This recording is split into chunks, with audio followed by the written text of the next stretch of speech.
I work with school leadership teams to help improve schools and providing curriculum support. So we look at a number of data points around equity.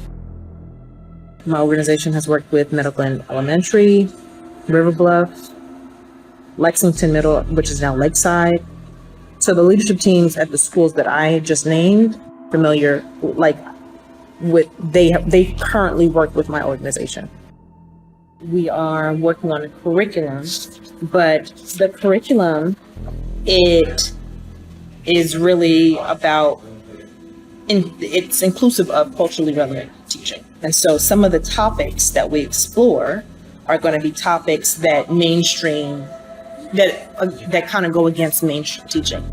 It's going to begin with your school leadership team before it can go on to your school staff. I would first start with an assessment of what are your beliefs about the state of affairs in this country? Like, what do you think? Tell me about your privilege. Do you enjoy any privileges? What parts of your identity are privileged? So I would ask that to you, Adam. What parts of your identity are privileged? As a white male, here are some of the privileges that I enjoy. But it starts with that kind of conversation because this is really heavy stuff for people who as soon as they see this, they're turned off. So this is really academic. For example, culturally relevant pedagogy.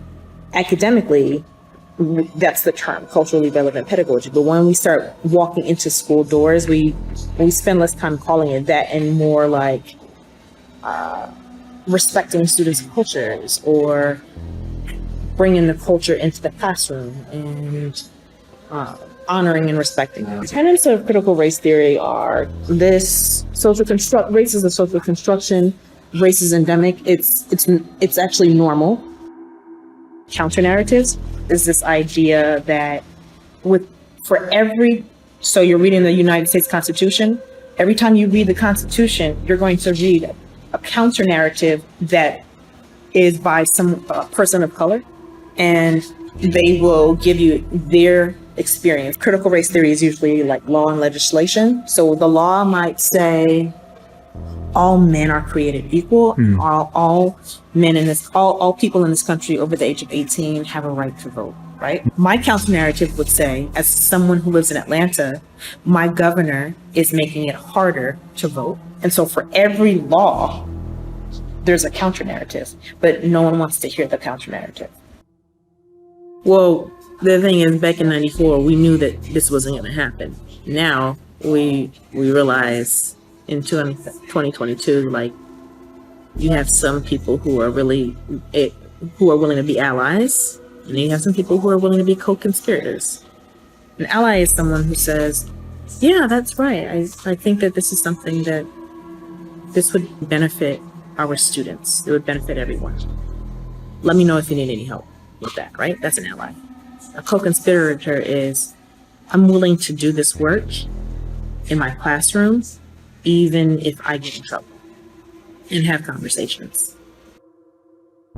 I think you're absolutely right about like not using the term critical race theory, because that's going to be a turn off, or in terms of getting people to sit down and listen, that will close off ears, because so many people have heard it now and it has been linked.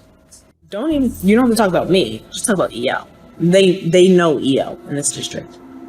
It's at a number of schools.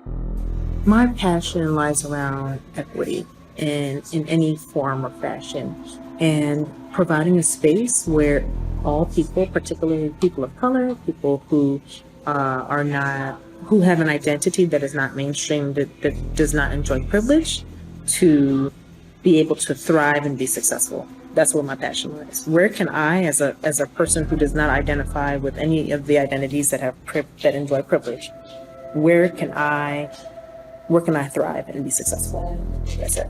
Sometimes classrooms are not spaces where LGBTQIA children feel safe. Sometimes classrooms are not places where Muslim children feel safe.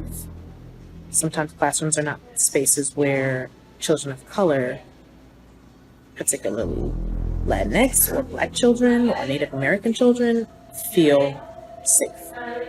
I just want to change it to safe spaces.